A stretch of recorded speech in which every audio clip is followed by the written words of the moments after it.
Meron pa ba? Well, checkmate na kayo eh. Kain-kain niya na checkmate siya pag umupo siya sa Kongreso eh.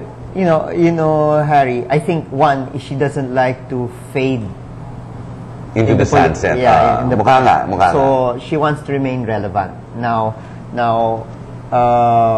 how that will play in the next couple of years remains to be seen.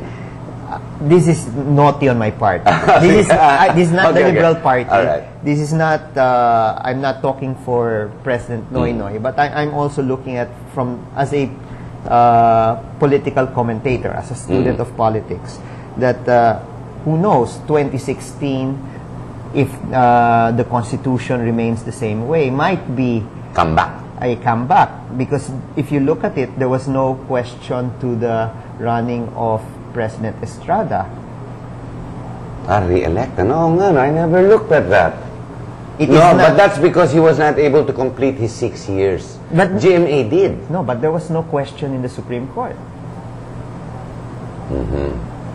There was a question. There was a question in the COMELEC. The COMELEC denied the petition for disqualification. I don't think there is a decision from the Supreme Court with regard to the ERAP question. That's a very interesting angle, Babalik. Is it possible?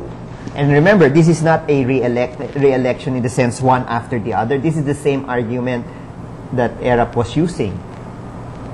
Yeah, I never thought you caught me on guard. That's just coming from a na-dislocate ako doon. Tama yan. Maganda. Ibang point of view. Interesting, very interesting. I keep trying to figure out where exactly she's going to go and what it is I'm missing from all her strategic moves. Like keep saying, alam mo, don't underestimate the president. Marunong yan eh, miski pa paano eh. Pinag-iisipan natin. Alam ko, lahat kayo sa Kongreso, alam nyo rin yun eh. Politicians know this because politicians know the work of other politicians. And this is the end game. Everything's addition. Diba? And politics, pwede mag-away ngayon, bukas magkaibigan tayo. Let's go back to the relationship now of GMA and President Noynoy. Banggaan ba ngayon? So far, I guess I'm leading into the inauguration. Right? Number one, you already didn't go. May party daw siya. May kasal siya. Tama nga naman. But, alam mo, yung kasal sa iba is a personal thing. Di ba? Miski ka-party mate mo yan. If the country is calling you for no less than Independence Day, I'm sure he would have obliged. But, the fact that he didn't, can we read into that? Hindi naman. Should we read into that? Hindi naman. We spent $10 million. Well, maybe what he didn't want to walk beside Bangit, no? That's another thing. But maybe also he, in fairness also to Noynoy, maybe he disagreed with the 10 because the 10 floats would have highlighted the achievements of GMA, and maybe the president Noynoy does not agree with it. So he felt the best position is just not to attend. So I will not be asked frontally by media what my opinion is, in front of each other. Diba? May konting kon naman siya, diba?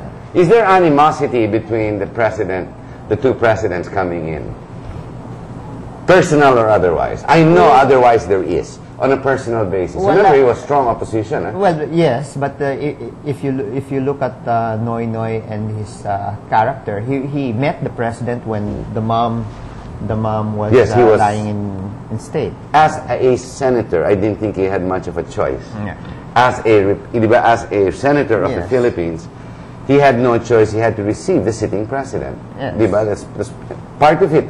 And the mother, Tita Cory, was also former president. Yes. Protocol required all three of them to be there. If you notice, the sisters did not. They chose not to. They chose to be absent at any given time. They decided not to, but protocol forced them to get together. Yes. And well, even Noynoy said that he's been taught good manners and right conduct. So education prevailed. Yes, education prevailed. There's maybe a time for politics and a time to be civil.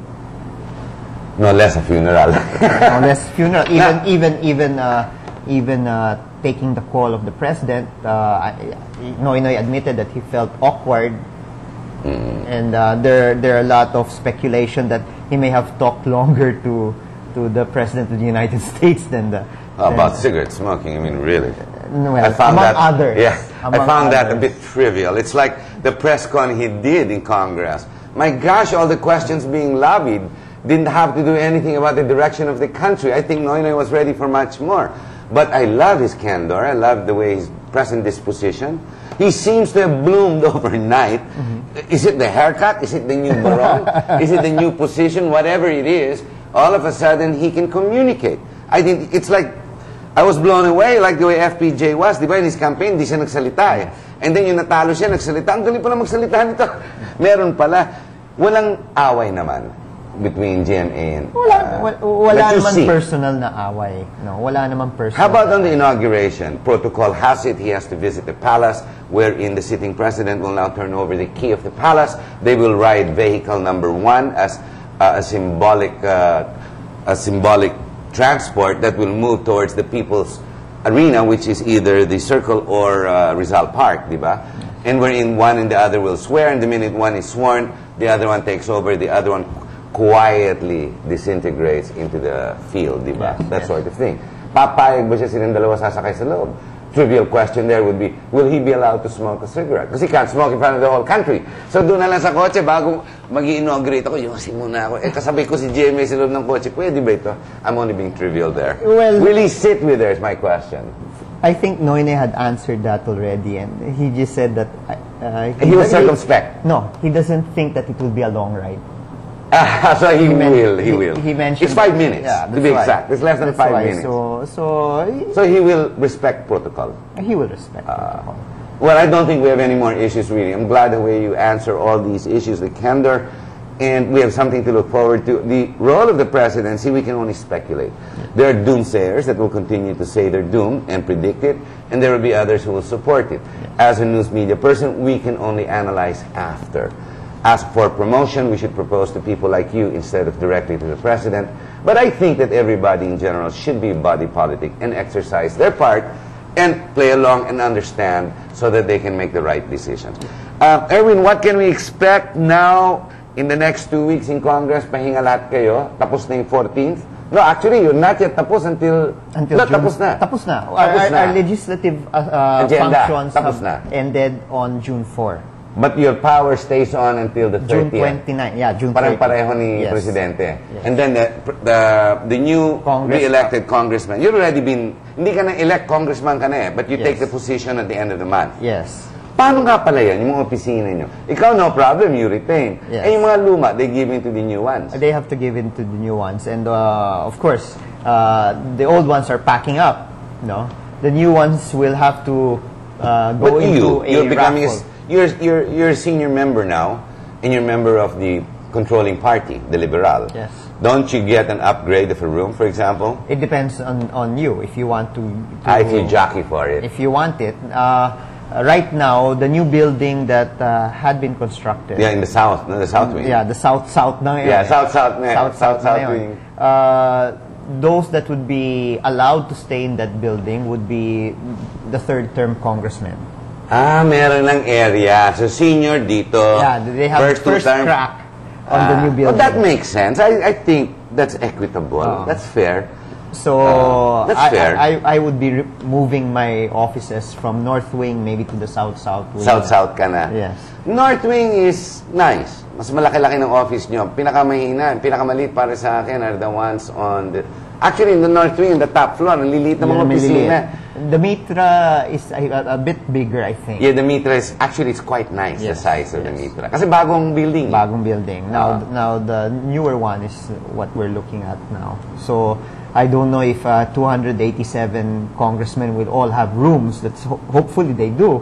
No, but it's the party list. It messed it all up. Ladies and gentlemen, we're going to have to end the show. But before we do, I'd like to give you Congressman Erwin Tañada again, your message to the viewers. Thank you, Harry, and all those watching GNN.